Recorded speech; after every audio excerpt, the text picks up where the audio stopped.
We're live. Oh wow. So We're here. I believe it's season two, episode something, episode four, three. All right, episode three, stories Season unlocked. two. Welcome. Thank Oh, you for coming in. thanks, Ari, and thanks for making time for me, mate. Well, We're just talking how late it is in the day, and we're still making time for work. well, that's it. This is not work. I agree with you. I agree with you. But we agreed we love work, so That's we can it. call this fun. That's it, man. Now it's a pleasure. I've actually been wanting to have you on board for years, but here we are. Um, let's let, let's go right back. Hmm. As far as you can remember, what 3, 4, 5 years old? What was it like growing up in the Sheeth family? Oh wow, that far back. Mate, you're going to test my memory here and my emotional stability. Um, I'm the oldest in my family. We grew up in Liverpool or Sadleir, which is like the ghetto in those areas. For those that know it, no offense. Um, and life was rough because Dad had just come to the country, no language, and really wanted to help his family. So Dad worked huge hours, like they all did. Catch a bus, catch a train, get to work. He was a bricklayer, and he would spend after hours, after work, building our house in Sadleir. And so growing up was spending as much quality time as I could with Dad building. And that could look like us working on the house on the weekends, tiling it, doing whatever we could. Mum hairdresser and a great one, and after she had her second child, she had to stop that. And 5 kids later, Wow. I was the eldest, yeah. And that was us moving a lot. Your question, I mean, what did it look like growing up? I actually have a laugh with most of my friends. I'm 36 this year, and I've moved 38 times in my life, and Wow. that's what it's like living in a builder's family. There you go. Now, okay. So, and your background, Mm. nationality. Australian, heritage, Lebanese. Okay. Great. And obviously, your mum and dad, proud Lebanese Yeah, yeah, background. yeah. Mum born here, dad born in Lebanon. Both Lebanese. Dad, mum came here when she was actually sorry born overseas. Came here when she was 3 years old, but basically as Australian as they get. Really good accent. Dad and his family fled the war in Lebanon when he was 8 years old, and moved to Germany from the age of 8, and they had to fend for their family because Wow. yeah, their dad didn't make it in the war. So from 8 years old, he was working in the mornings before school. He'd go to school, learning a new language, and then come home and work, to bring enough money to the table from the age of 8, which is pretty nuts. Yeah. And what made your dad want to come to Australia? I mean, he's in Germany. Yeah, yeah. How do you get to Australia? Oh, mate, I've never asked him, but I'll be sure to ask him. Maybe he just fell in love with mum. I'm not sure. Okay, so So they mum met. was, yeah. Yeah. It wasn't from my understanding. I can't say it was arranged. Um, uh, what they used to do back then is they'd say, look, there's all these people and all of them are interested, and you can call away and make your phone calls and meet and greet and do what you need to do, Phone and calls. yeah, yeah, yeah, halfway across the world, yeah, and they spoke, and apparently my mum liked the way my dad would communicate with her over the phone over several months, and they decided to meet, and so dad flew over and the families met, and they all agreed it'd be, they're good, and mum liked him, and yeah, the rest is history. That's funny because we had that podcast yesterday, and we had George Needus from Ocean Foods, and the same thing happened with his grandparents. Uh, his parents, father was in Greece, the wife was here in Sydney, and he went over and they just met Mm. like that. Isn't it? The suspense? I It's agree better than with you, right? Tinder. I was It's going got to to be a say to bit you, more. It's a bit more. mate, that's 100%. that's it's a bit more of a story. It I is. mean, we look at that and we're Bring it shocked, back. right? We're shocked. I feel like my age group was the only ones that did it normally, where we actually went out and met someone. I mean, look, yeah, it's frowned upon, but then this the new younger generation, they're meeting online, and that's how they're getting to know each other, and spending the rest of their lives together. So I mean, what's normal? What's frowned upon, what's accepted socially? It's it's strange, but it's always evolving. I think it's 6 out of 10 marriages actually fail in this generation. Oh wow, those odds. That's massive. But to be honest, it's the old WOG, and I can say this being Greek. It's the old WOG generation. They've got the lowest divorce rates in the world. I believe it. It's the family values. I don't think they can. They don't want the headache of. Yeah. Everyone else trying to get involved to sort it out. I agree. But yeah. So 5-year-old Sheeth, primary school. Where'd you go? Marsden Road Public School. I'm assuming somewhere in Marsden Road. Marsden Road. Where's that? Isn't that Dundas? Marsden. Mate, I'm assuming it's somewhere around Liverpool. Yeah, because that's where I grew up. Okay, got it. So that was where I started at school. I have no memories of it. I moved to Bexley in '99. Is that high school? No, that was year 3. Okay. We went to Carlton Public, and then we went to a little private school for a stint, and then high school. So, you get to high school. Are you into sport? Good question. I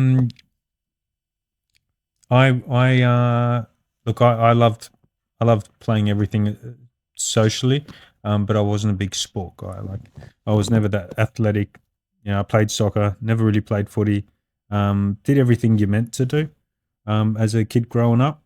But I put on weight. I loved my food, and I became quite chubby at a young age, which wasn't easy either. Socially being accepted, that has its own struggles as well. Going up through high school, so sport. I played some with some soccer teams growing up, and at school I loved basketball. I used to play a lot of basketball in school, but yeah, I had other passions. Very cool. And were you the popular kid? No, I wasn't. Interesting. Yeah, I wasn't the popular kid, but I think I made a point of that.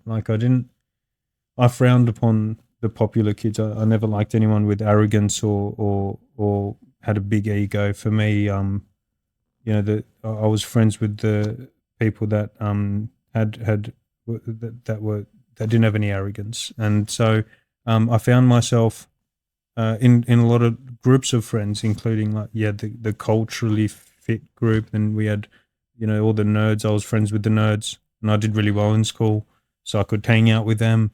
And then there was the Islander group. I'd hang out with them, and then there was the guys that loved basketball. Neutral, aren't they? Yeah. They were everyone's friends. They're like Sweden. Yeah, that's right. That's exactly what it was. So I wasn't the popular kid, and I didn't want to be the popular kid. And I never liked the popular kid in the group. I never liked the alpha dog in the group because I always felt like they were doing it for them, and it was never about everyone else. And I was trying to be a people's person. And yeah, I hope that answers that one. Yeah. It'll come back.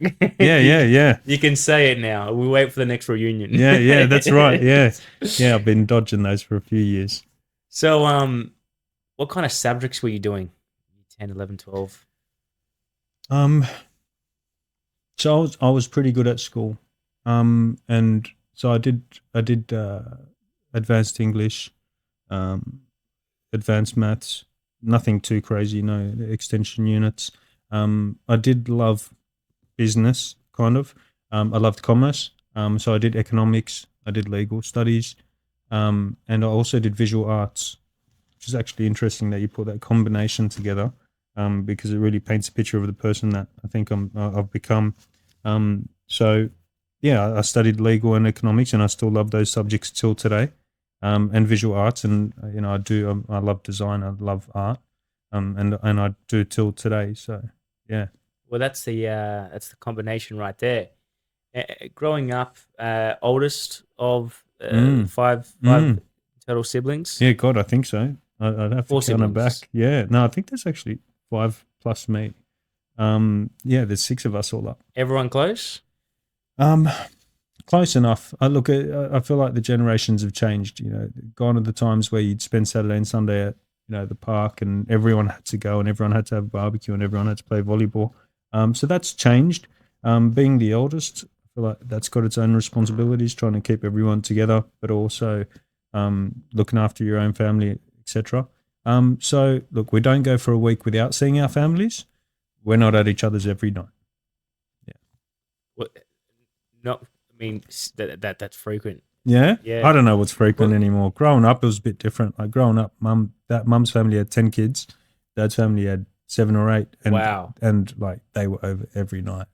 Wow. And so Dad, we have to go see him at least once a week. That's like Mum, we 18 have to see kids. her. Yeah. Oh that was my all the God. time, every day at someone else's house. Big barbecues. Yeah, every day. Big like whose barbecues. houses are we going to this weekend, or whose house are we going to? Thursday Some poor night or date whatever. they had to cook all of the. Yeah, and all the kids as well. So that was good fun. So look, I feel like that those times have changed, but we try and hold on to it as much as I can. But I mean, it's become a bit of a rat race. Like you were just saying it earlier. Where do we find time for all that stuff? So we make a point to see Mum. We make a point to see Dad. The kids are close to him. But then you got the extended family, and they all want a piece of you, and you're trying to spare yourself to try to give a bit back to everyone and get your business on track, family on track. It's a challenge, but we're in high school. Yeah, We're in high school. Yeah. So what's the youngest sibling? The youngest, his name is Abdullah, and he is in year 10. Oh, not now. Now. Yeah. Youngest siblings in year 10. Oh wow, okay. Yeah. There you go. That's a 20 big years age. younger. Wow. Yeah, he's 16. That's pretty cool. Yeah, it is. Yeah, it's very odd because you're kind of half father figure and You're gonna have half to older take brother. him out when he gets to 18. Yeah, well, he's going to start working at Sheeth in a few weeks. Oh, perfect. Yeah, he's going to Great. start his work experience with us and Work see how he experience, goes. cool. He's very excited about it.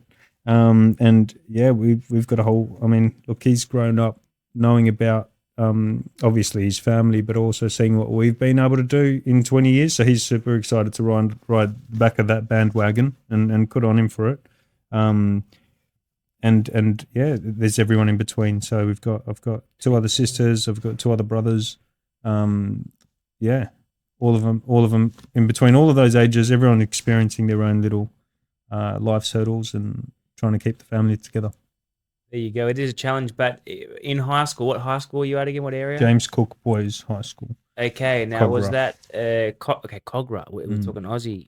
Aussies back then everywhere. Cogra? No, mate, no. Cogra's very wog. Yeah, it is it's actually really diverse. of course, yeah. Yeah.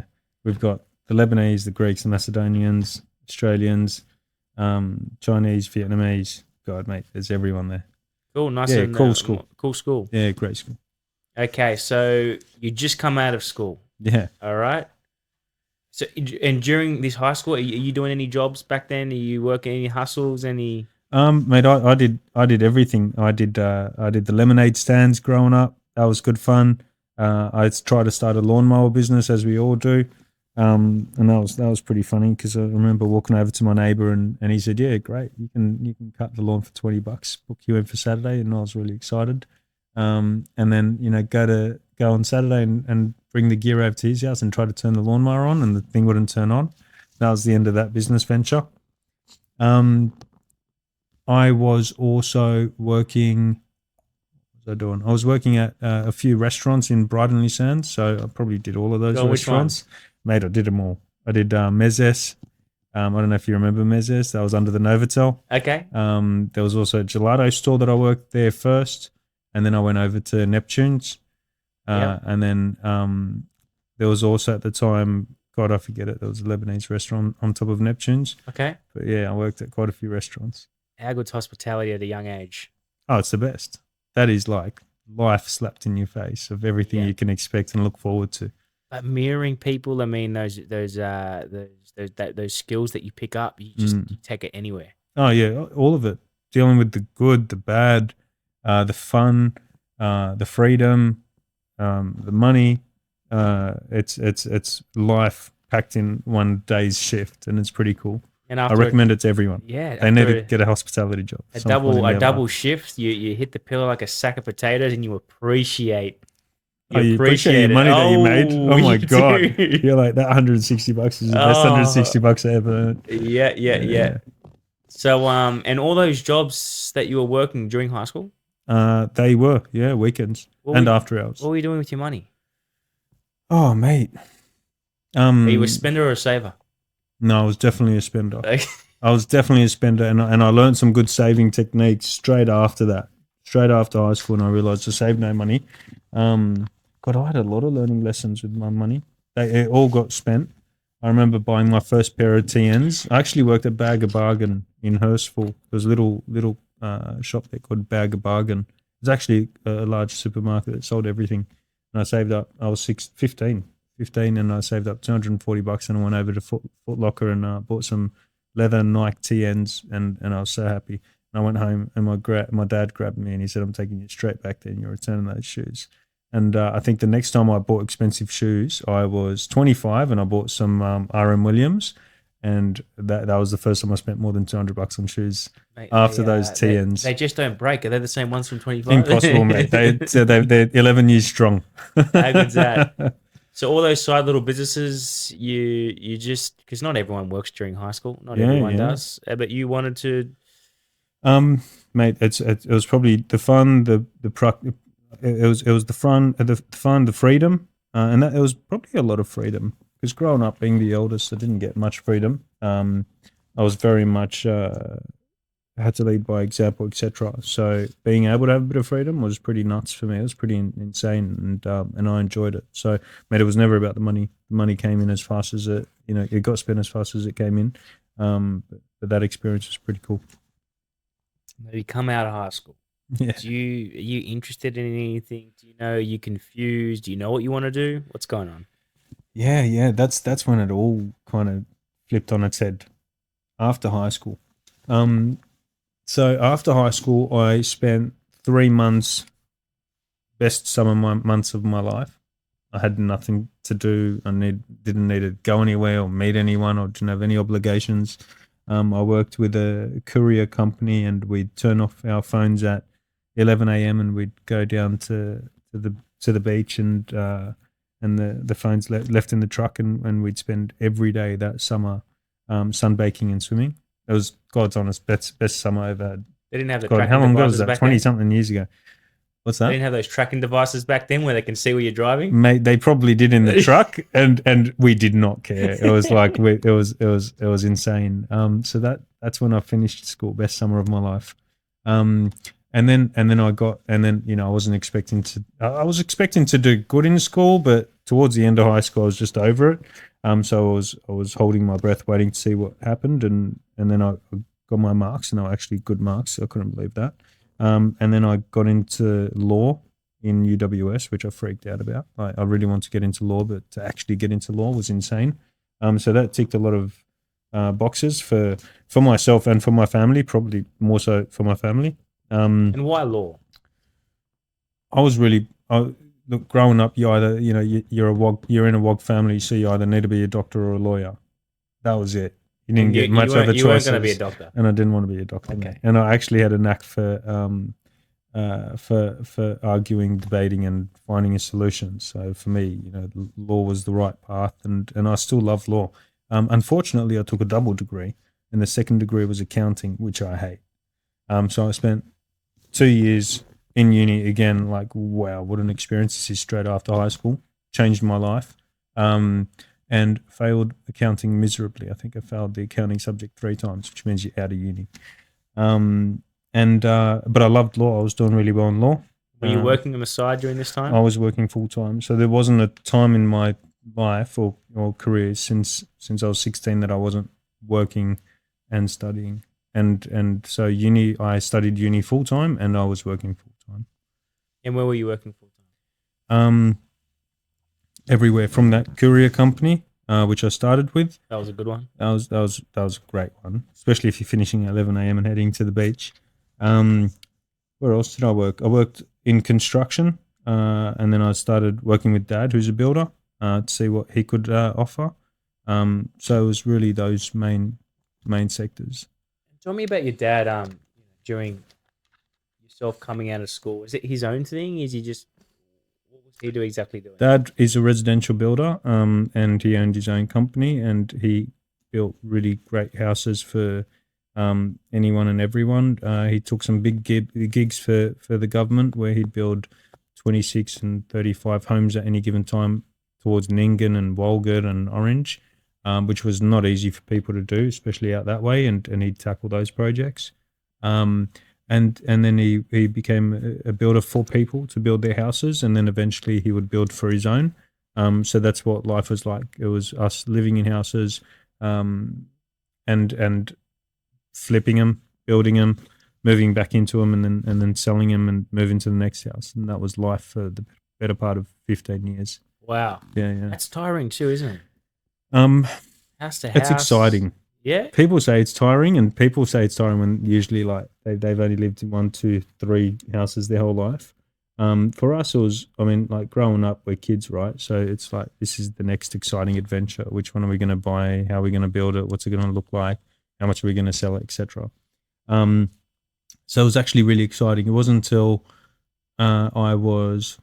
it wasn't until I was probably married and had to do it for myself that I realized that, yeah, this takes a toll. Like, this is hard work.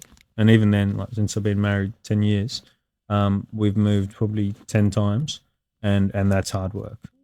But add the kids. But mate, it becomes like, we find ourselves, we can't sit still, unfortunately. Like, I think the longest we've ever been in a house was like 3 or 4 years, and that was insane. That was nuts for us. Insane, eh? Yeah. Like a prison. Look, it was a prison, but it was also like, okay, now I get it. This is why people like to stay in their houses, because you start, getting memories, and you start appreciating the small stuff. That's the longest I've been in the house. But otherwise, it was, mate, I've moved more times than I've been alive on this earth in years. So crazy. Yeah. So, you're doing your law degree. You're having a crack at the accounting degree. What happens after that? How old were you? 21? 21, 22. Yeah, what's going on? What is going on? At that point, I don't know what I want in life. So that question you asked earlier, that's when the confusion sets in. And isn't it weird as a man when you get that confusion and you're going, I got to support a family and I don't know what's going on? Yeah, lucky for me, I wasn't supporting a family at the time. Dad was still doing that, and maybe I was trying to be a child for as long as I could be. Yes. What was hard for me then, what was really, really hard for me then, and thank God I had that moment in my life, was, hold on, I'm not 18 anymore, not 19, I'm 20, 21, 22, and I've flunked my accounting degree. I'm enjoying law, but at this pace, I'm not going to finish it. I'm the oldest child. I've got 5 other siblings that are going to follow in my footsteps, or look down on me because I failed them. I've got a family that's very proud of their eldest child, and parents that have always held me like the golden goose. And I was about to let them all down, and that was really frightening for me. For me, it wasn't about letting myself down. I didn't care about myself. For me, it was about, like, I've been brought up with family that have worked their backsides off. For Dad, that's worked night and day. For Mum, that's given everything to my siblings, and I'm making a joke of it, and that was hard.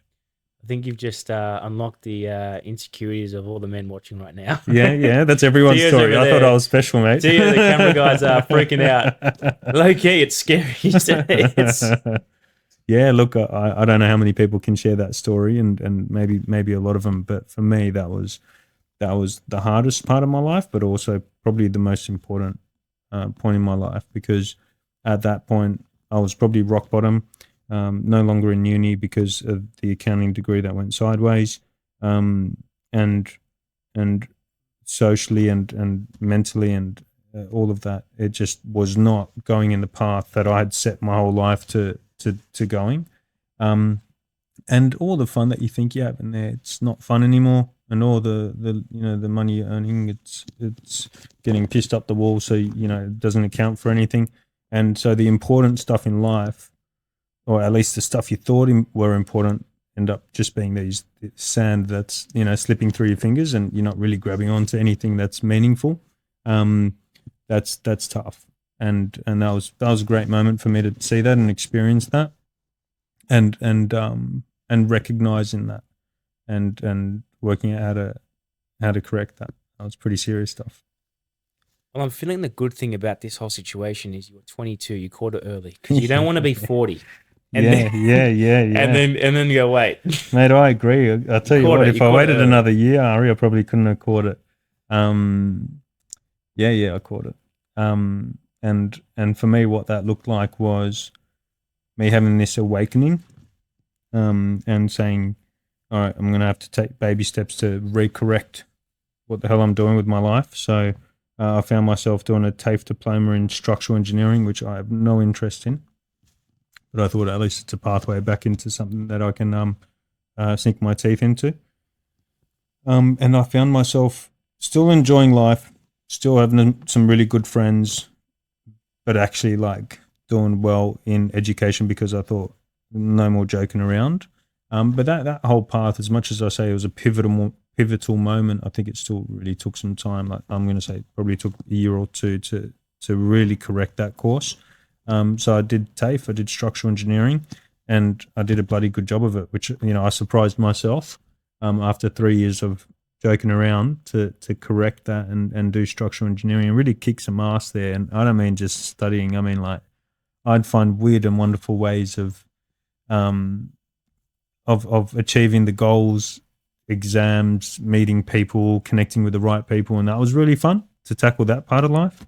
And then after the 2 years of doing the structural engineering, finding myself back to a full-time job, learning construction, and then that started working out. And I was like, holy shit, like if I actually put some energy into making, focusing on things working, then they work. And then I found myself accepting a degree in construction management back in uni, in the same uni that I dropped out of, which was interesting.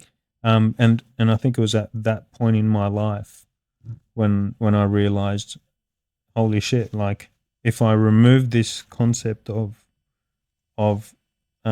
this idea that there is no solution here, that I can actually really achieve anything that I put my mind to. God, that sounds very cliche, but it's very true. And I think I've matured from there to understand that, failure's fine. You can fail as long as, you get back up and you give it a red hot go.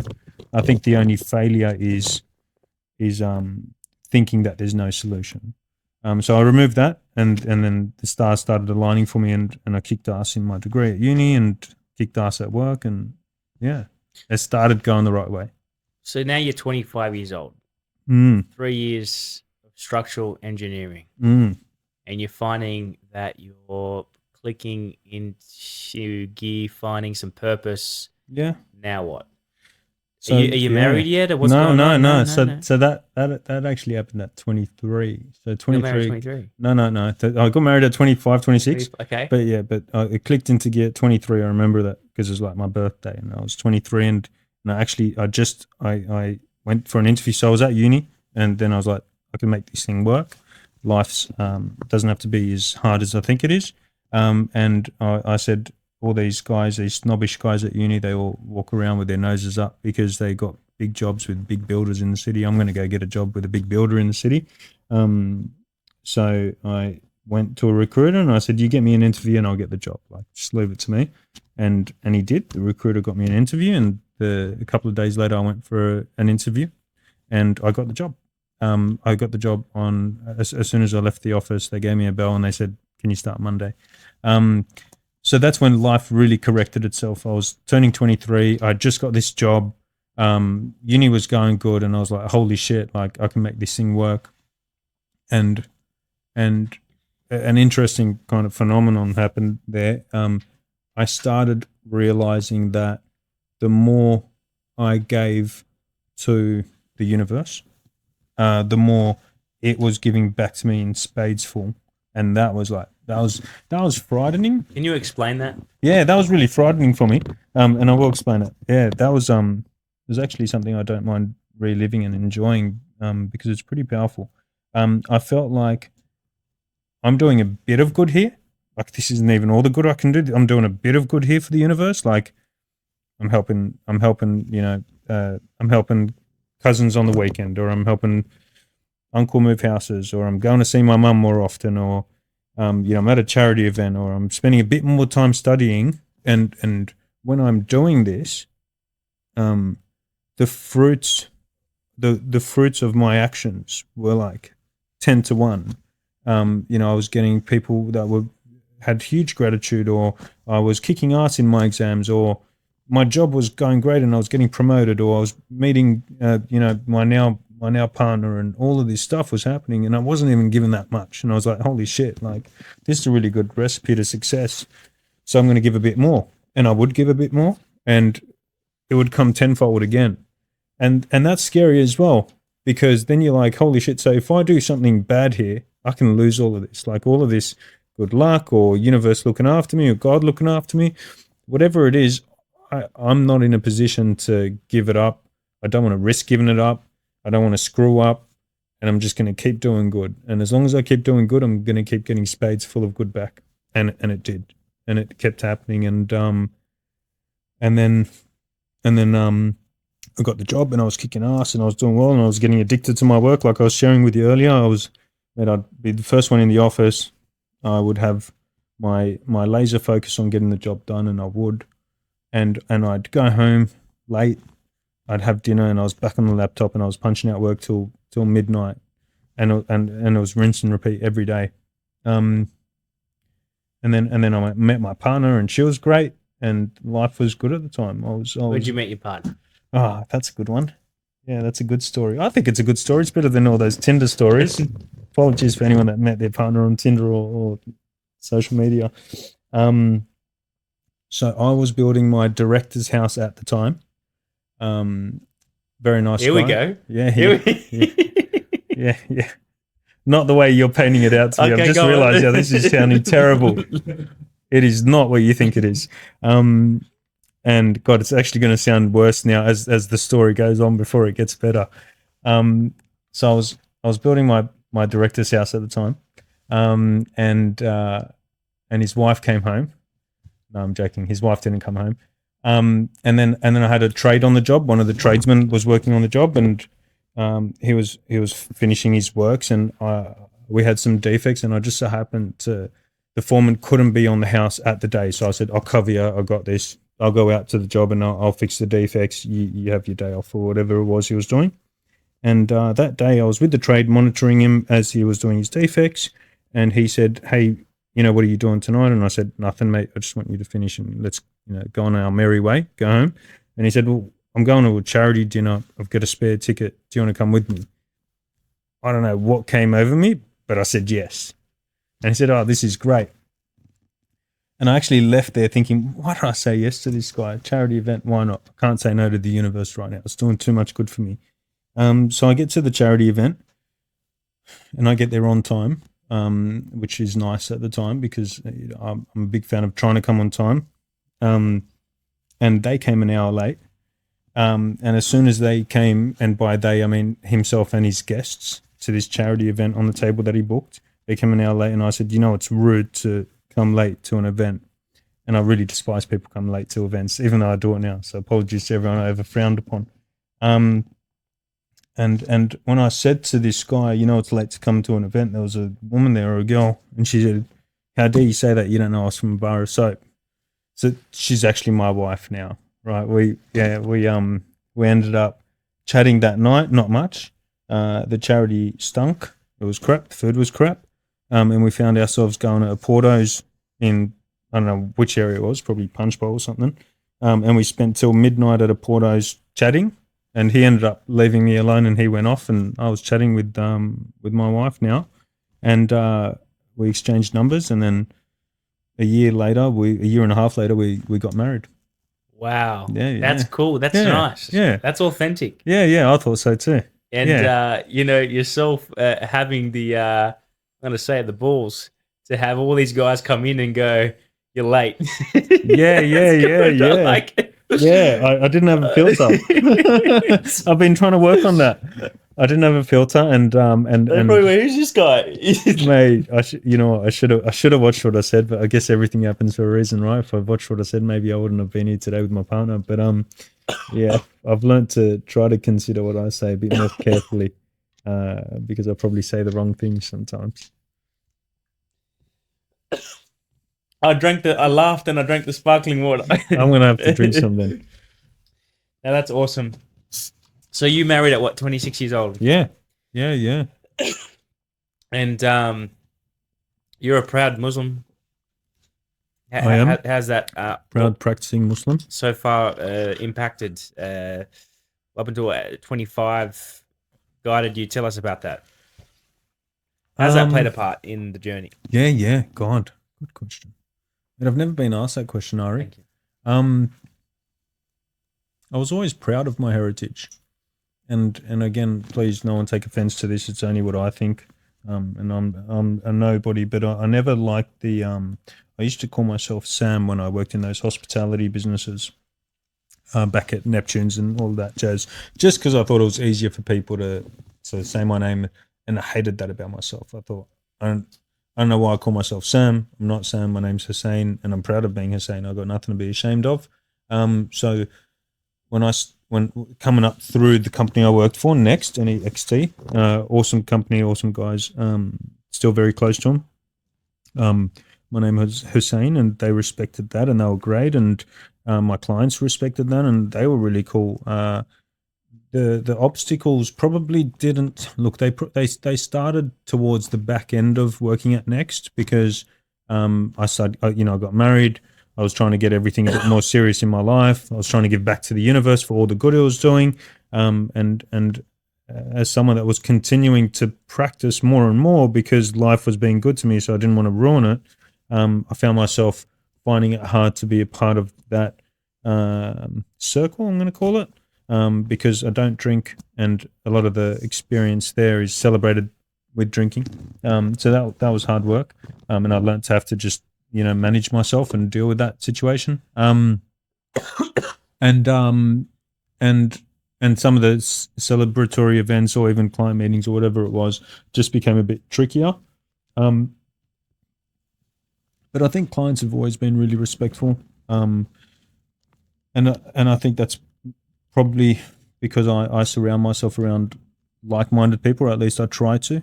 And I respect everyone, all walks of life, and I hope and I can appreciate that people do the same for me, and if they don't, I distance myself from those people. But the hard work there started probably when I actually started my company, SHEETH. And I don't know if I'm going too fast now, but that's when. What age was that? What's that? SHEETH, what age was that? I think I was 27. 27, so we're still 20, there. 27, 28, yeah.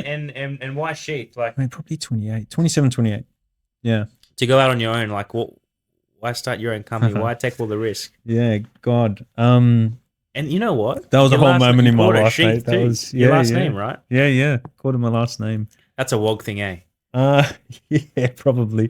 Proud heritage. That's what it is. Because I find it when I go to Greece. I look at the supermarket. It'll be like Georgopoulos, Papadopoulos vet. They'll just call the last name. Yeah. It's everywhere. Yeah. I'd say it's probably the easy way out of trying to come up with a name. Yeah, I've also had to try to do that, and that's hard work. But you get a sense of pride. Yeah, you get a sense of. I mean, that's your last name. It's your business. It's you're looking at it like that's.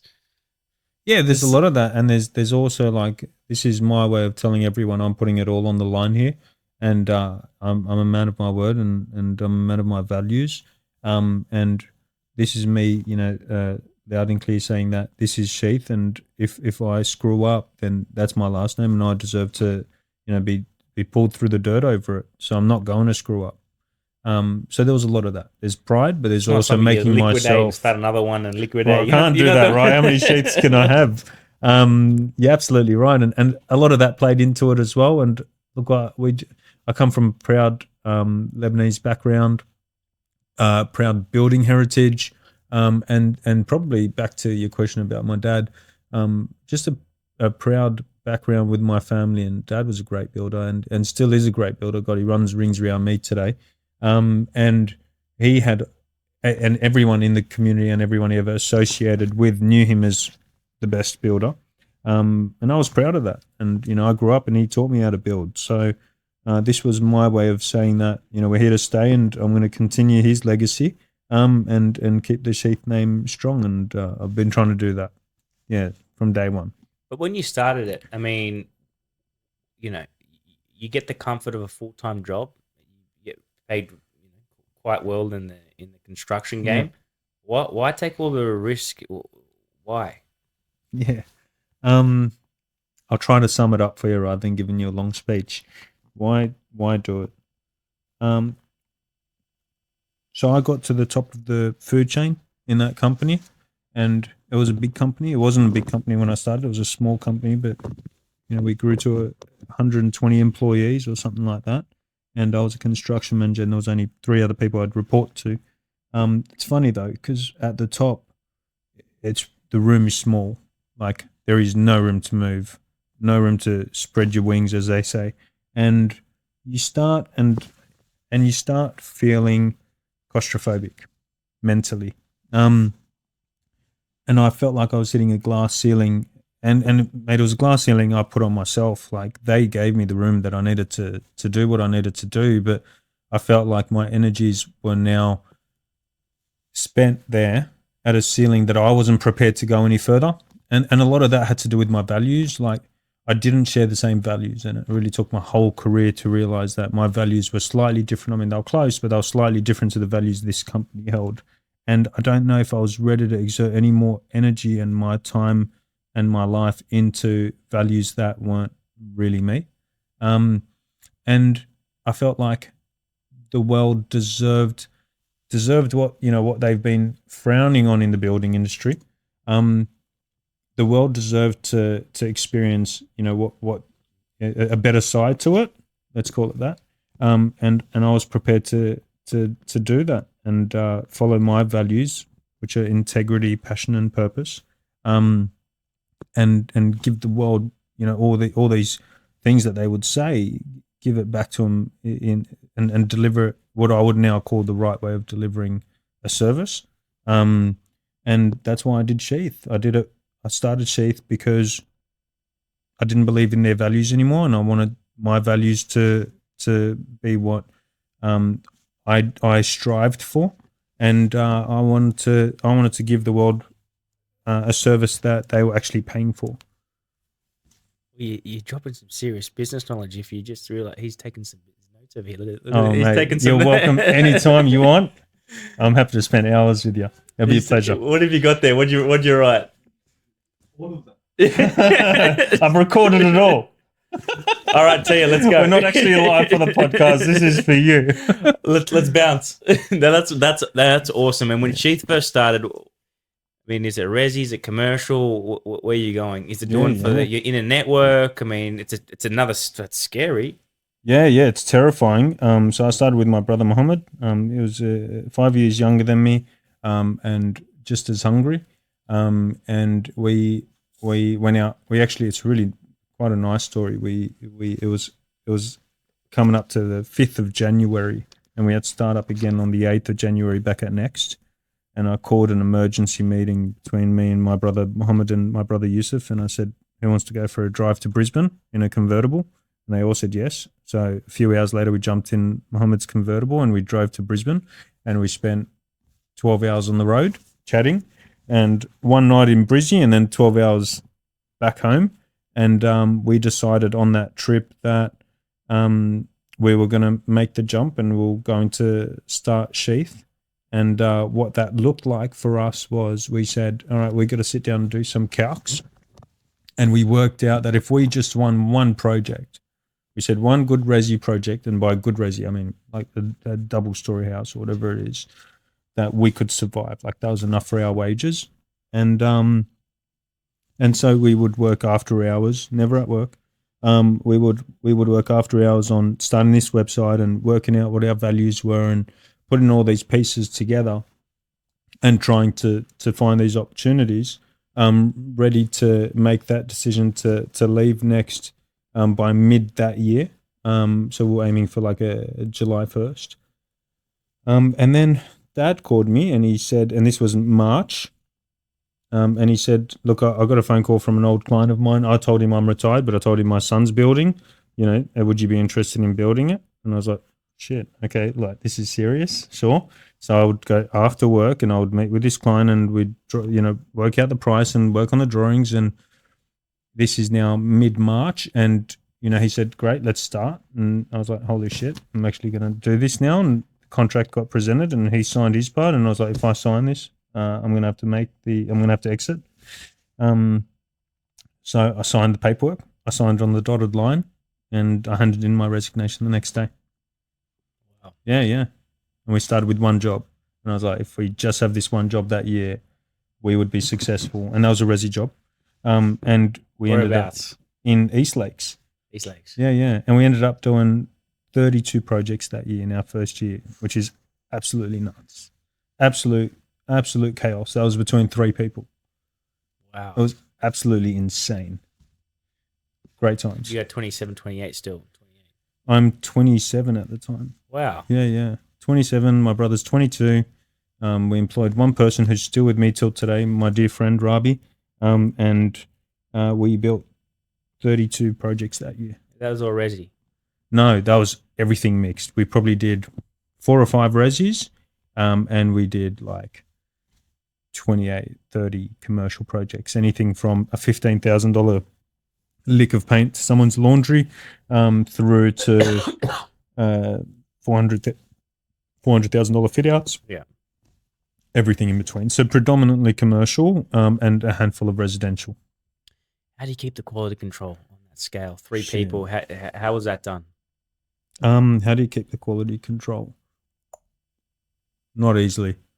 Look, Ari, I mean it when I say, and you know this firsthand, when they say like to have a successful business, in the first 2 years if you're going to make it, and they tell you that you're going to work 18 hours a day, they mean every word of it. Like, if you are not working 18 hours a day for the first 2 years of your business, it is not going to succeed. I don't care what they say. And that doesn't actually physically mean you need to be behind your desk 18 hours a day. I think it's not until you've done it you realize it means that every waking moment you are on it. Like you're tackling something, you're thinking of something, you're lining up your next work, you're preparing for your next meeting, or you're going to sleep making sure every I is dotted and every T is crossed for your next day. That is what it takes for the first 2 years to actually say, I've now got a business. It's official. Yeah.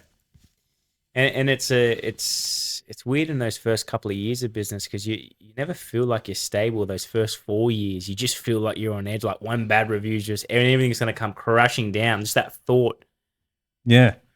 I agree with you. I was really fortunate to, and I didn't even realize to do this because I've got a terrible memory. I've got a memory of goldfish, but there's some things that stuck, and those things that stuck for me was everything good that I learned from my directors and the people around me, and I mean like they were at the highest level.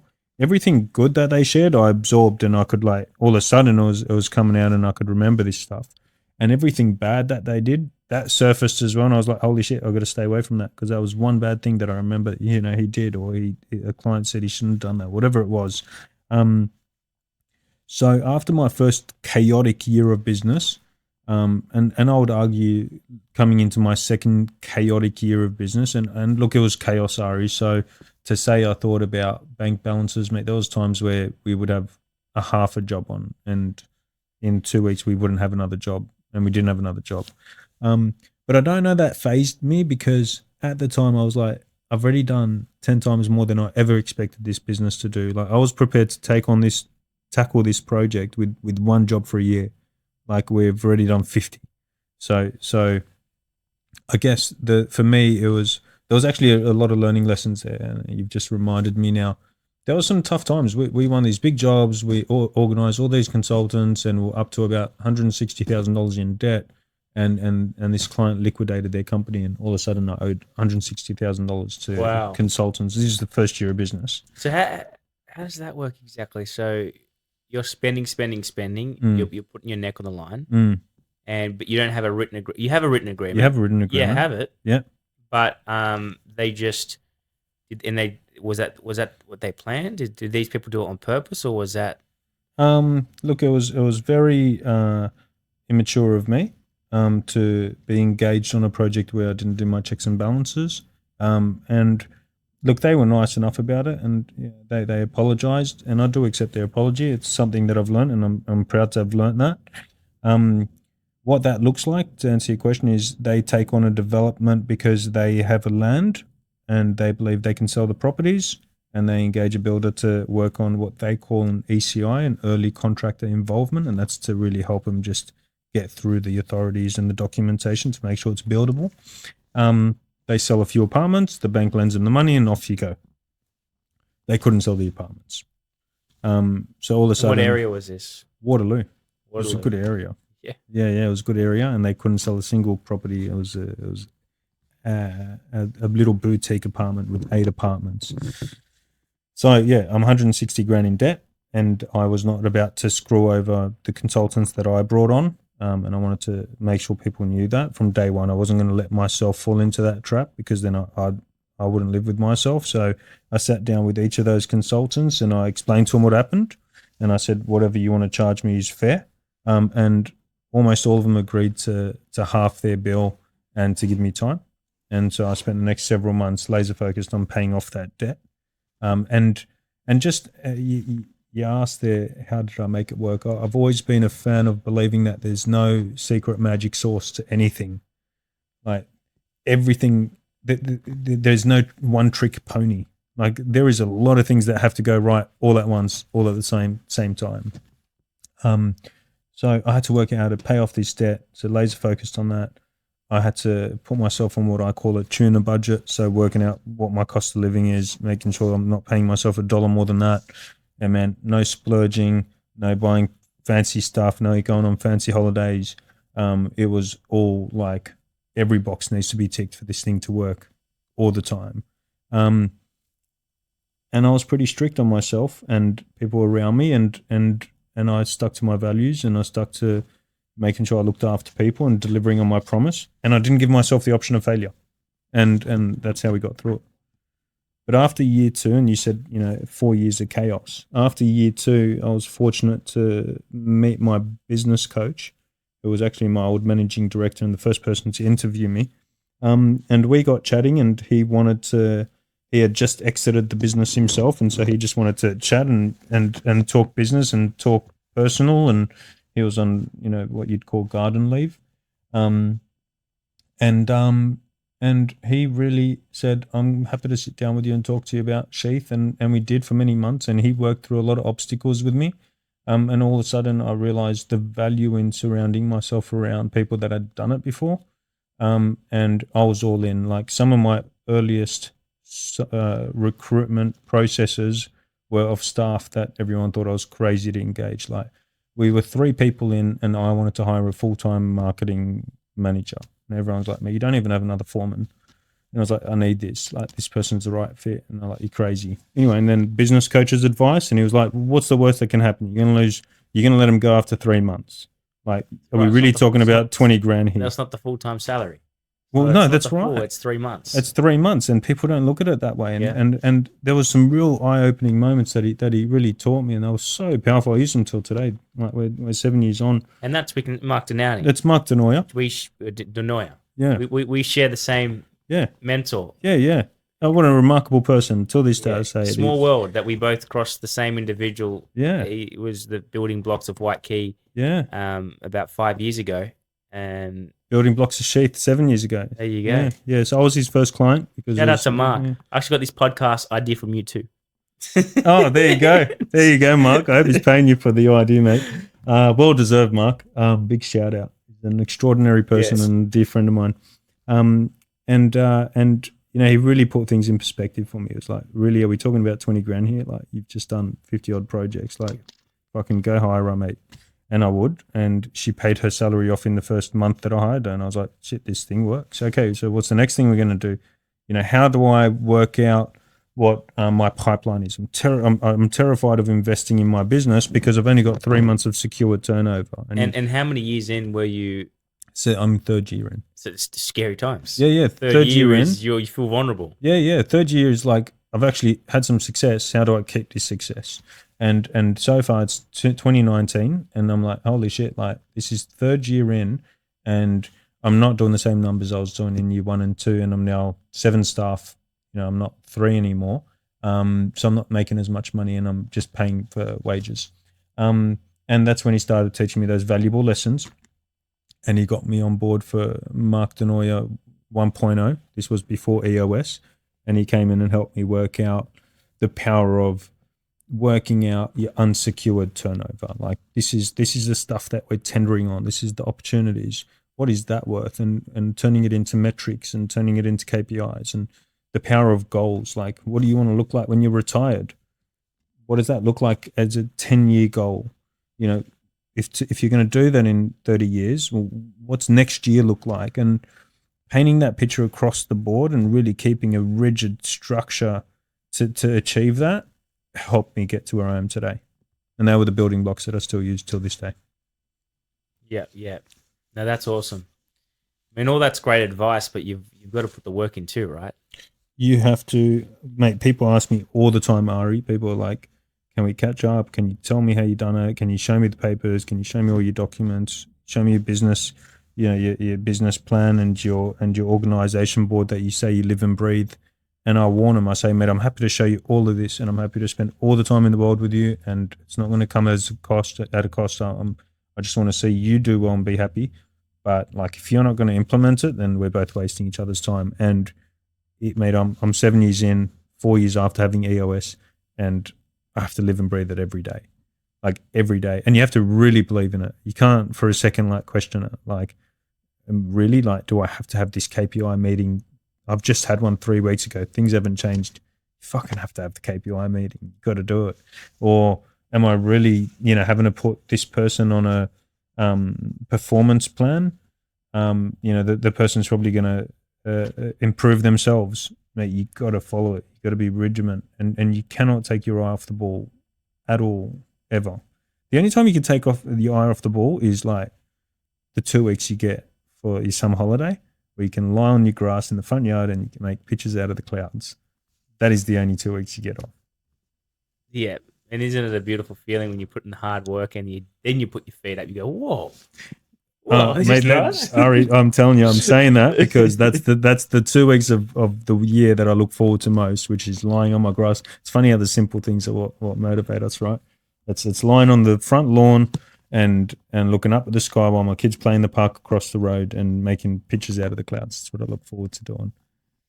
And you talked about you could show all your cheat codes and all your tricks, and you could do that. And I think all business owners have been in a place where they get a team member, they've moved on, they've created the exact same company that you have, and you kind of freak out thinking, oh my God, but at the end of the day, you could take every single little cheat code of Sheeth, but you got to have the hard work, the extreme hard work for it to work. I mean, I agree, Ari. 7 days a week, right? Mate, I agree, and my perspective of that changed very early on in my career, which people can't understand, and rightfully so. I guess I could see why they don't understand. But when I'm interviewing anyone, if their motivations and their driving factors are not big enough, like not bigger than me and them, then they're not the right fit for me. And I mean, like, I want them to kick it out of the ballpark. I want them to be bigger and badder than Sheeth in 10 years. I want them to be telling me that I want to spend 5 years here, and then I'm going to go do and be a bigger builder than you, and I'm going to be better, and I'm going to be all of that stuff. And they're the best people, because they are going to give you 120% of themselves, and no one else will. And you're going to get to enjoy the experience of seeing these people like relive what you went through and do it even better. And you're there to guide them, and they're going to create something pretty special of themselves. And if they're willing to give it a crack, then I take my hat off to them, and I'll be there to guide them. And if they're going to give me 5 good years, mate, if they're going to give me 3 good years, that is better than someone that I'm going to employ that's going to give me 70% of themselves for 5 years or 6 years or 7 years. I'm not interested in those people.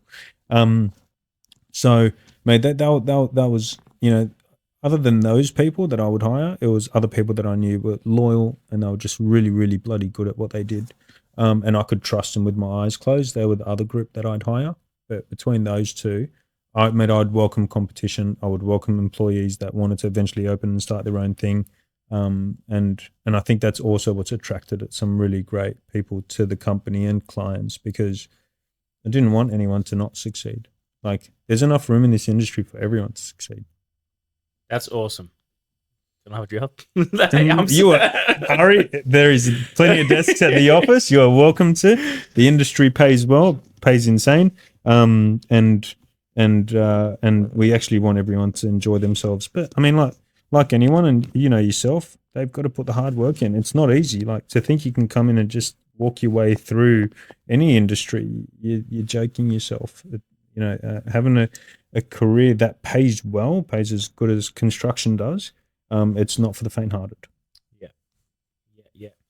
So, I guess, how many years, Sheeth? 7 years. Yeah, It hasn't been long.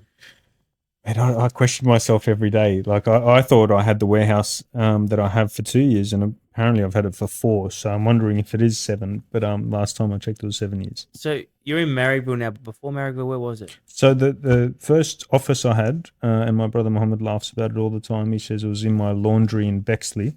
It wasn't actually the laundry; it was the room next to the laundry, which was slightly bigger than the laundry. Okay. So that lasted about. There you go, mate. Just to correct it, Mohammed. It was the room next to the laundry.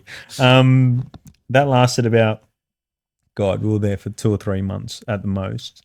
And then I got a really great opportunity, and that was in Marrickville for Imagination Graphics. And he showed me this really old rundown warehouse, and he said, I want to fit it out. I want to do X, Y, Z. And I was like, do you have plans? He said, no. So we would sketch up on some A3 paper what he wanted, and I would price it off this SketchUp.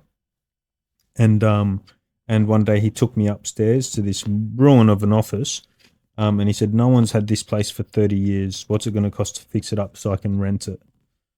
And I said, how much do you want to rent it for? And he said, I don't know, mate, 20 grand. I said, I'll take it off your hands right now for 20 grand as it is. And he said, okay. 20 grand to rent it? Yeah. 20 grand a year to rent it. Okay. That's pretty good. That was very good. it was 80 square meters. It was in Marrickville. Mind you, this thing had 30 years of dust on it. Like, I mean, layers upon layers upon layers of dust. And it was, I probably spent 100 grand fitting it out. So I think I've got the raw end of the straw there. But I remember going to shake his hand, and I said, including GST, as I shook his hand, and he had a laugh, and he said, it's done. So my first office was Marrickville. It's actually down the road from my previous one. Write that down, including GST. Yeah, exactly. When you're about to do a deal, say XGC if it's for you, so you make more money. So that was really cool. That was Sydney Street in Marrickville, and we really made it a home for us. We put 8 workstations, and after year 1, we bolted on 4 more workstations, and they filled up. And then at the end of year 2, we bolted on another 2 at the end of that, and people started working in the boardroom. And at that point, we were 14 people sitting in an office that should have had 8. And we were on the hunt for a bigger place. And we just thought we were going to rent a larger place, and everything we looked at was not going to cater for the growth. And then we said, okay, maybe we got to buy something. So we started looking to buy in and around Marrickville, Alexandria. And then Mohammed called me one day and he said, look, I've just gone past a warehouse. It's 3 times bigger than we ever wanted, but I really think you should look at it. And I was like, sure, like I'll swing past. It was down the road anyway. And I swung past, and it was this old red brick warehouse that you wouldn't look at if you ever drove past it. And I walked inside, and I was like, "Holy shit! Like this is us! Like this is perfect." And it was massive. The thing's like 800 and something square meters of floor space. I wouldn't need it. Yeah. So it's 480 Upstairs, ground downstairs, floor, upstairs, basement, etc. We'll put some shots on the screen right now, mate. It was pretty. Yeah, it was a pretty old place, mate. It was 480 square meters of asbestos roof. It was an old military warehouse where they would build drones and work on mannequins that they would fire on, and create all this fancy stuff. It was pretty cool. And we We negotiated and we bought the place for what we thought was a lot of bloody money at the time. It was double what we were planning on spending. And again, thanks to Mark Denoyer and our confusion, we sat down with our business coach and we said, this is the problem. It is twice as much as we wanted to spend. And we did the numbers in a 1 hour meeting with him. And by the end of that meeting, it made sense that we went out and bought it. And we did. And we didn't regret it. Did you feel like being back against the wall? I mean, loans... Big time.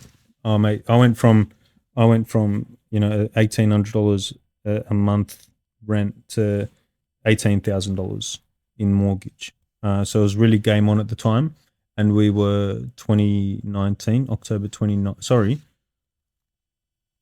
we were October. Yeah, we were October 19. No, we were October 20. Well, 2020. We had just been through COVID. Yeah. Through the phase of COVID, and we were like, we need to ramp this up. So we bought the warehouse and we just went pretty nuts on our sales and marketing. And by then we worked out a really good recipe with sales and marketing, and I live and breathe it today. And I make excuses for myself every day, and I tell you that they are excuses because I believe that when you want to make things happen, you can quite easily. And what we learned was if we needed sales, all we had to do was put our dancing shoes on and make some sales, and we would. And I'm a big believer of that, especially considering what we call ourselves a small to medium builder. To make a builder busy, being a small to medium builder or small to medium business, you don't need interest rates to go down. You don't need the government to fix policies. You actually need to go and put yourself out there and just make shit happen. And we learned that if we actually focused an extra 8 to 10 hours a week on sales, then we would do that. And again, like I said, to make us busy, we would need anywhere between 6 and 8 live projects at a time. That's not much. That's me making 6 to 8 sales. Unlike other companies, like an accountant, where they might need to have 100 or 200 clients a year to make a salary. For us to be really like killing it, we need 20 projects a year. So it wasn't hard to get busy. I actually heard you say it the other day. You said every time you look for it, you get lucky. Mm. What do you mean? What's look for it? Is that like increase ad budget? Is that what do you mean look for it? Does that mean pick up your phone and start calling? What's going on? Yeah, Ari. How does it happen? It was me just facing something that I probably didn't want to face. It's not everyone enjoys sales. I don't enjoy sales. Some people like it, I guess. I haven't met that person yet. So for me, and I actually had this meeting with my CFO today, we had a laugh about it. He said, are you the same guy like me where, when you're tackling obstacles, you always choose the easier obstacles to tackle first so you can build momentum and then you tackle the big obstacles? And I said, yeah, that's me. That's me all the time. And sales is not something I don't think anyone enjoys, like picking up the phone and hustling to get work.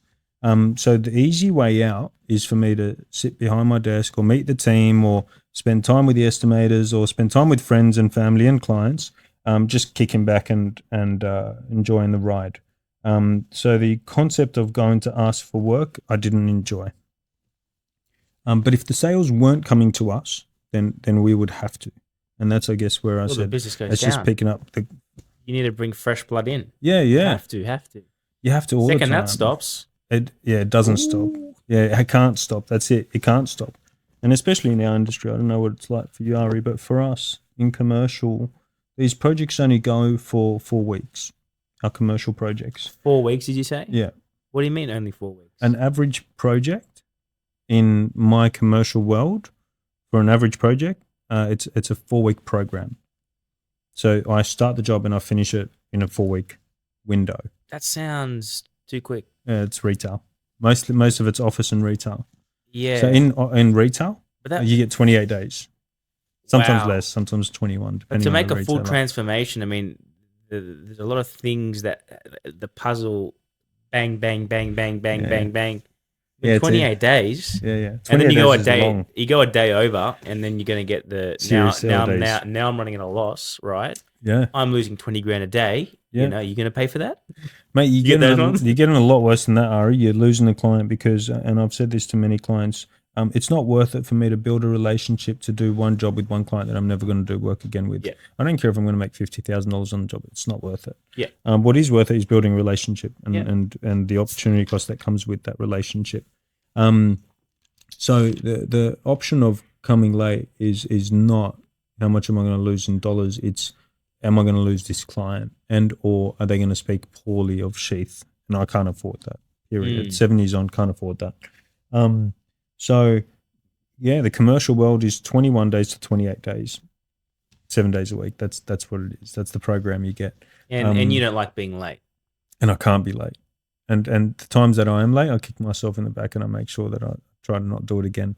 And so what I was getting at is, these jobs only go for 3 to 4 weeks. I've got 8 teams. So I need 8 of these projects, and clients in this commercial world don't actually know they're about to build this commercial job 3 months out. Like people in office and retail and hospitality, they don't know they're going to start a cafe in 3 months today. So you've got to be ready to capture this client when they have the thought of doing this work, or you want to be appropriate in their world that they think of Sheeth. They think of you as the person that's going to help them as soon as this idea comes to mind, because then you've got an 8-week window to guide them through the process, help them choose a designer, work through the authorities, work through the shopping center, make sure they don't get bullied, make sure they don't get ripped off, secure the project, get your team on board, engage with the contractors and deliver. And you've got to be thinking about that all the time for the next 12 weeks of projects, because your current team is building that 4 weeks of live projects. So it's hard work. Yeah. That's extremely challenging. And I think to top it off, you've got the challenges of you got trades being busy, and you have your contractors, and they drop the ball, and then it makes you look bad. Yeah. There's a few good ways that we've had to learn to combat that, and it's not a solution every time. But what I've found that I think, unfortunately for me, unfortunately for my competition, is we've really built some really powerful, strong relationships with our trades that they can't afford to let Sheeth down. We've been working with the same people for 10 to 15 years, even in my previous work before Sheeth. And these people, that they know I would have their back every day of the week, know that if they let me down or let my team down, that they could potentially be losing a client that's going to bring a lot of revenue to them. Safe revenue, risk-free revenue, because we don't rip off our trades, we don't rip off our suppliers, we pay on time, and we're proud to do that. So I can confirm. Yeah, great. I was late a few times, but that's all right. Water under the bridge. It's an automatic credit card system. And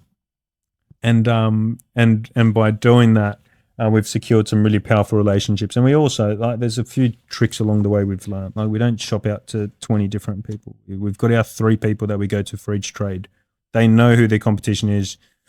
They even say to us, look, we're busy, use that guy. Or if that guy's too busy, we'll take it on, but really it's not the right time for us. Or we'll price it anyway, so you know what the price is in the market, but we're telling you from now we can't take it on. So there's a lot of backup plans put in place to make sure we deliver. Yeah, crazy. And you did say when your first year you did 37 resi projects.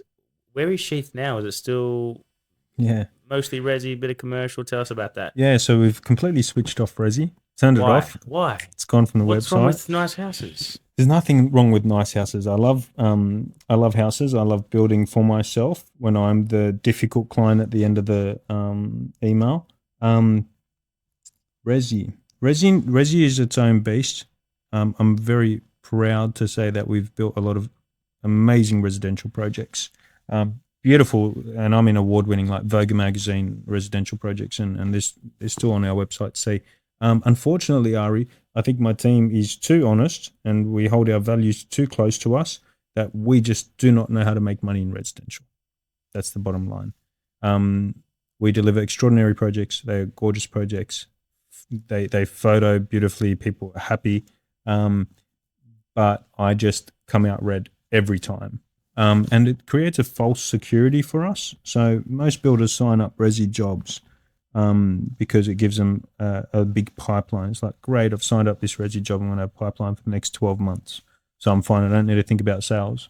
What they don't realize is they're just pushing the issue of profit, and they think cash flow positive is their profit when it's not. That's just them riding the wave until they realize they're in the red, and by then they've signed the next resi job.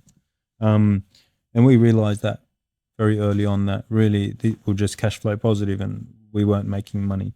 That with COVID and all the issues that we faced there. And just with that, for the people watching and myself, so when you're building a house as a 12-month project, what you get paid at, what is it, 25%? Yeah, so look, at every builder's different. We don't like that approach because we feel like, once again, this is us being too honest. So that's pulling the wool over the client's eyes. We do it based on progress. So we finish that month's work, and then we put a progress claim in, which they will come to site and substantiate the percentage of works completed. And then 22 days later, we get paid for that work, and by then we've already performed another 22 days worth of work. So you are always chasing your tail with payments from clients. And then you've just got this really small pocket, a window where you then owe the trades money for their services a couple of days later. So then, you're waiting on the client's money to pay the trades. You shouldn't be bankrolling the client's job because you're building their house, not your own. But a client wants to, sometimes can't come up with the money and or sometimes pushes back and don't want to do the wrong thing by the trade, and all of a sudden you're bankrolling the client's job. So that's hard work. A resi property arises right now and the price is right. You take it? No. Okay. No, I don't. Interesting though. Yeah. No, interesting, right? We still take on large commercial jobs that most people would describe as resi. Like we still do large student accommodation. The rules are the same. The game is the same. We've just finished a beautiful building in Double Bay. Ari's been following us on that journey. White Key's been following it from the start for 2 years, and that is, a $17 million spectacular building in the heart of Bay Street and in Double Bay. That holds all the same values as a resi job does. It's got huge structure. Large contracts, every trade involved, every consultant involved, every authority involved. There's a different with residential. People can often start to be unreasonable because they fall into their emotional state and they are no longer thinking logically. And also, look, it's not all the client; it's us as well. My company is not built to deliver residential where. To make money in residential, you need to be really, really brutal with your trades. I mean, to the point where even if they're getting ripped off, you've got to keep going. You've got to be brutal with the client. Like if there is something not drawn on the drawing, you've got to charge a variation. And that's not us. You've got to be brutal across it's a dog-eat-dog world. It's shark-infested waters. And I'm not prepared to be that person. And if I'm not prepared to be that person, I can't expect my staff to be that person. So I just don't need to do it. I like that. And I don't know, correct me if I'm wrong. I see houses, say in my neighborhood, they've been building for the past 6 years. They take their time. We'll leave it. We can still stay at this other. But when it comes to commercial, they want to push it along. Every day they need to complete this job. Let's go. Yeah. Is that a thing? Mate, absolutely. My neighbour's been building for the last 2.5 years, and she's just got a roof on, the poor lady. And I started building after her, and I've been living in my house for 18 months now. So I see it all the time. Help her out. Mate, I offered to do the job at the time. I offered to build it. And you know what? She said the right thing. She said, I would prefer you didn't build it because we want to be neighbours. And I said, I absolutely respect that. That's I great. agree. So thank God she did that. But you're right, mate. Commercial is all about trading. How quickly can you make them trade? How quickly can you get them earning revenue? How quickly can they start earning money and not just pay rent? And can you deliver it on time so they can still get their contribution from whoever the principal entity is? And if we're able to deliver a product that's going to allow them to trade and get their contribution and work the way they need it to work and photograph or etc. As easily as possible without too much pain, then that's what they want. And that's how we've been able to work out our unique selling point, our USP, which for many months we were trying to work out why is Sheeth different? How are we going to come up why Sheeth is different? Every builder says the same story. So we actually asked our clients, like, why do you actually engage Sheeth? What is it over the last several years that's kept you coming back to us? And they all said the same thing. Basically, they said, you make the building process easy for us. So that's our unique selling point, and that's what we've realized that we're proud of, which is, this idea that building is usually tough and scary, and what we've been able to do is make it easy and enjoyable for our clients. Lovely. And you're 36 years old. Yeah, just turned 36. Now, kids? Terrifying. Yes, Three kids. 3 kids. Wow. How old? One just turned 9, one just turned 6, and one is turning 4 in February. Wow. 2 boys and a girl. So during, just before Sheeth, you started your business, you did have it was a son? I had 1 boy. That's right. 1 boy. Tell me what that did for your mindset. I think you probably need to cut the rest of this part out. That's a tough one, Ari. People will always tell you, that helped them, that motivate them to do better, that motivated them to really kick their ass into gear to help them succeed. And, getting married and having children was this pivotal moment in their career to make sure they were accountable. I don't feel that way. I actually, I love my children. I love my wife.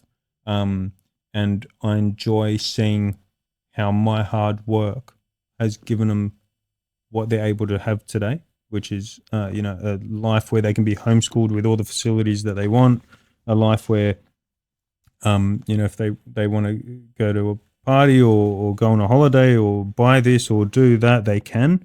And I'm happy that I've been able to provide that for them. But it's by no means affected it's by no means motivated me to work harder.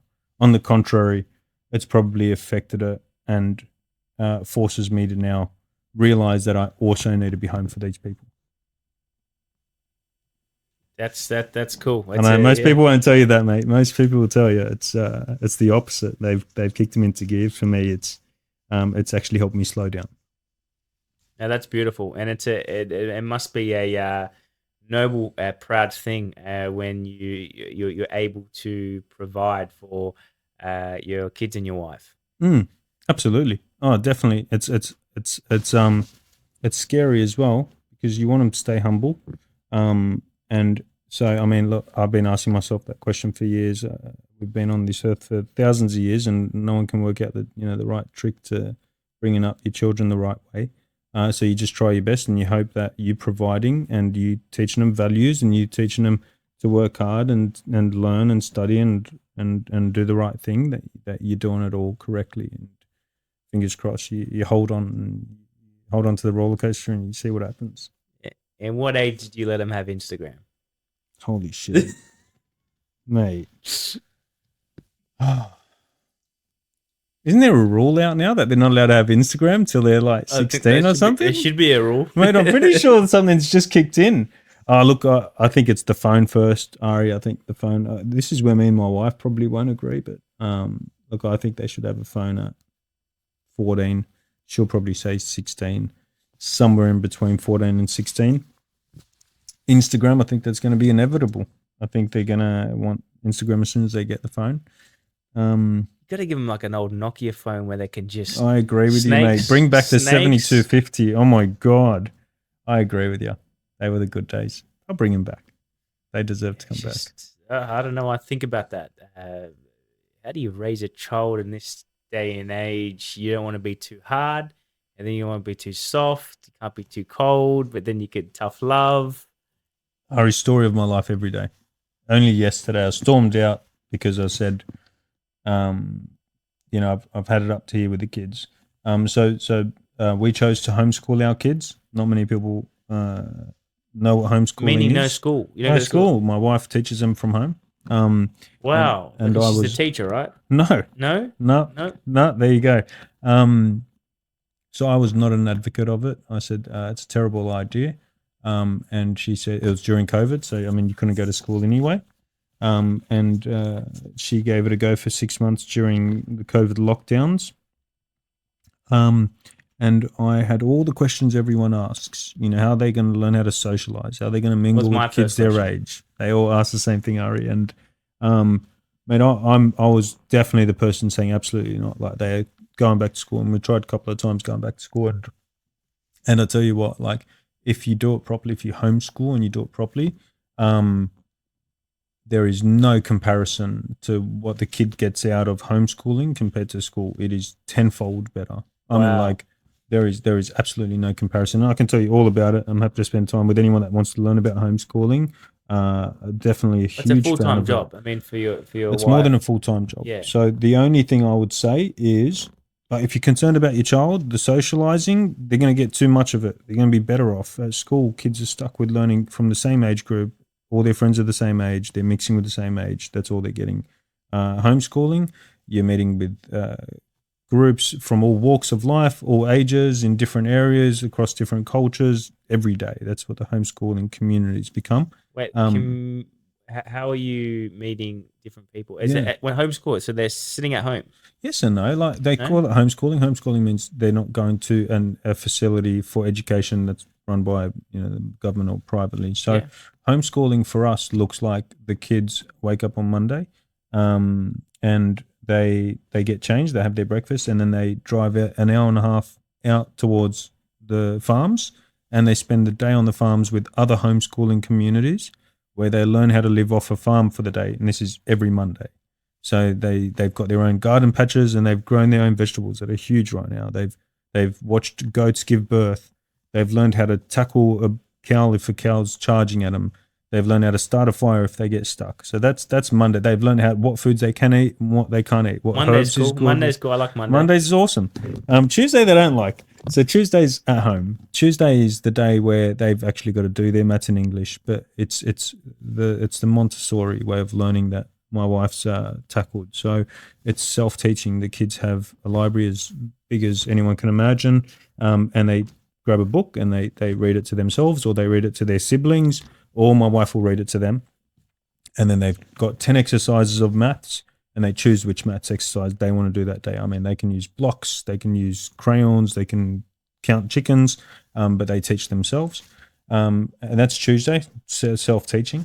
Wednesday is another self-teaching day, except they get a tutor to come and help just to give my wife a break.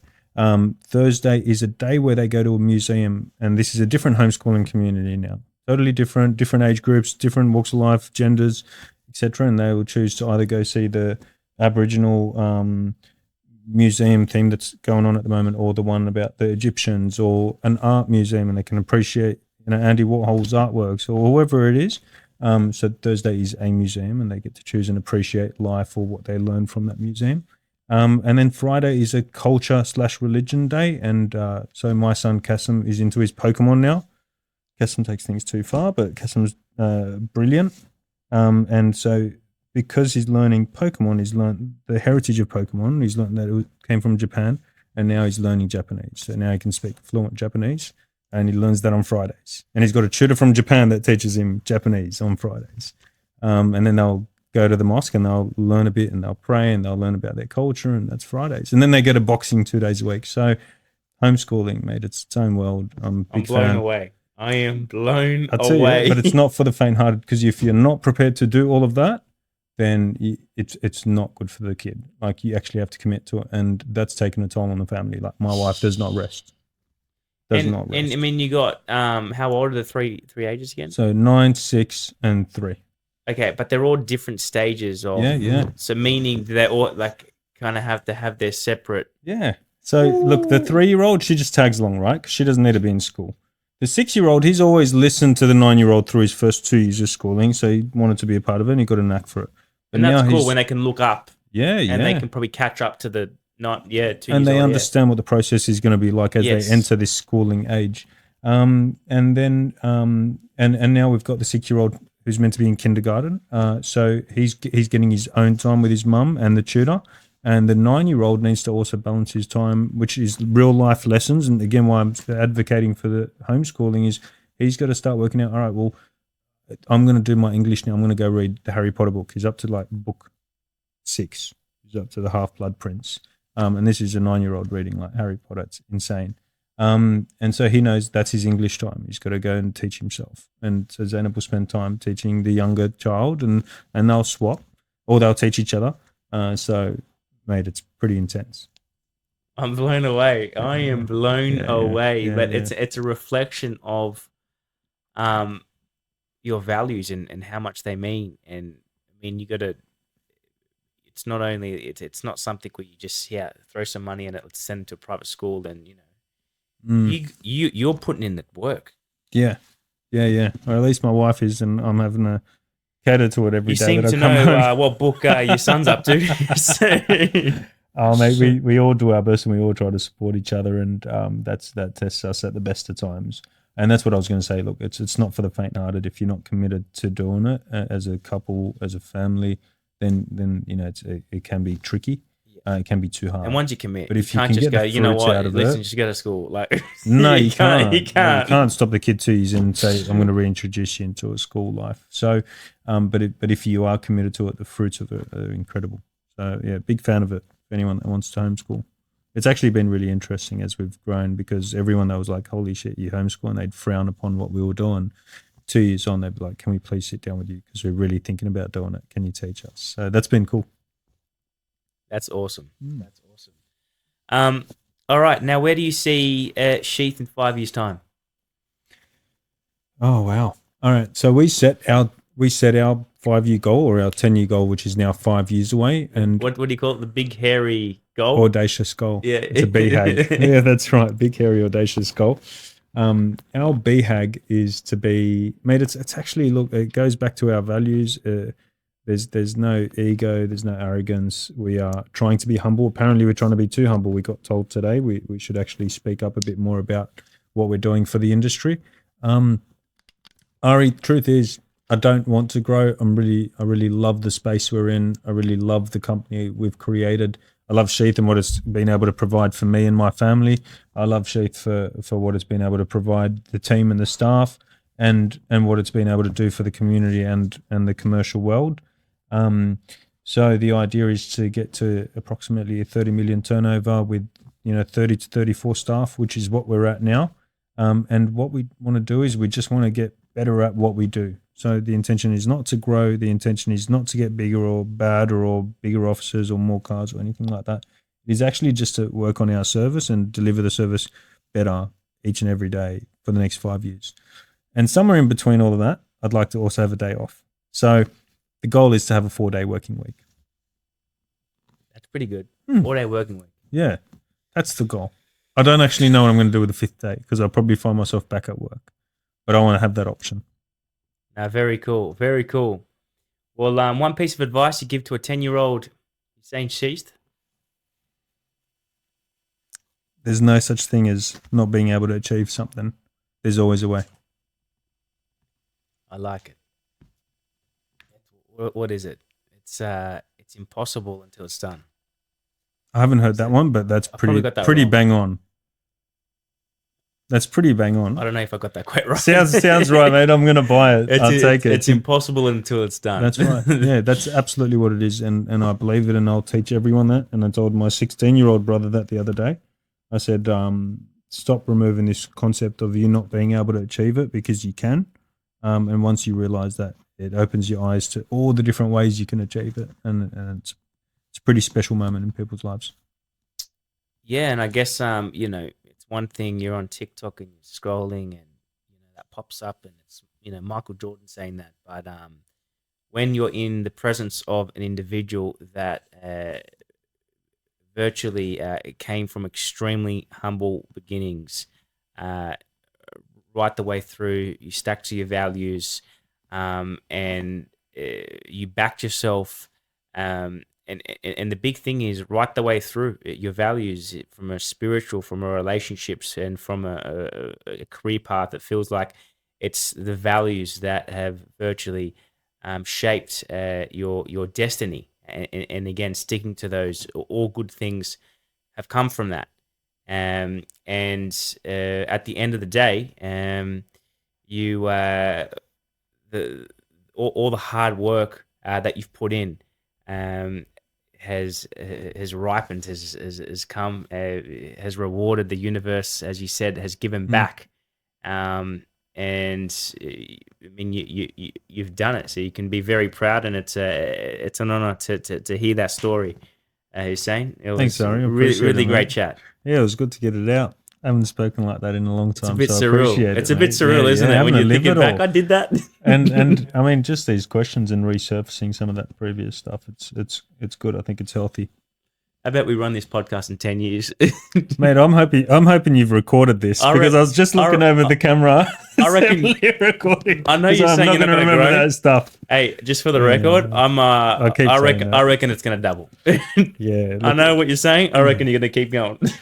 Look, it wouldn't surprise me. It wouldn't surprise me. But I think it's a really special place that we've tried to stay.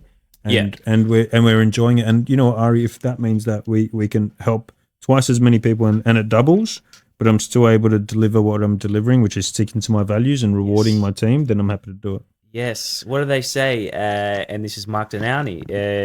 As the company grows, naturally, that bit of attention to detail will become smaller and smaller, and that is the fight. You got to keep the attention to detail. You're spot on, and that's what I don't want to lose, and I won't lose it.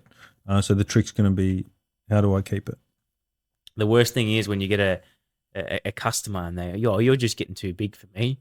It breaks your heart. You're like, no, I live and breathe this. This is my baby. You don't say that. Yeah. Look, that's tricky. I agree with you because you do one big job and all of a sudden people are like, "Oh, you're that big builder that's got all the cranes in the sky." And you're like, mate, too expensive for me. Yeah, and you're like, mate, sure, if I'm 10% more than the last guy is too expensive for you, maybe I'm the wrong builder. But if you're prepared to pay 10% more for peace of mind, and your builder's going to be here at the end of the job, then you're talking to the right guy. So we've run into that obstacle, and we'll keep running into that obstacle.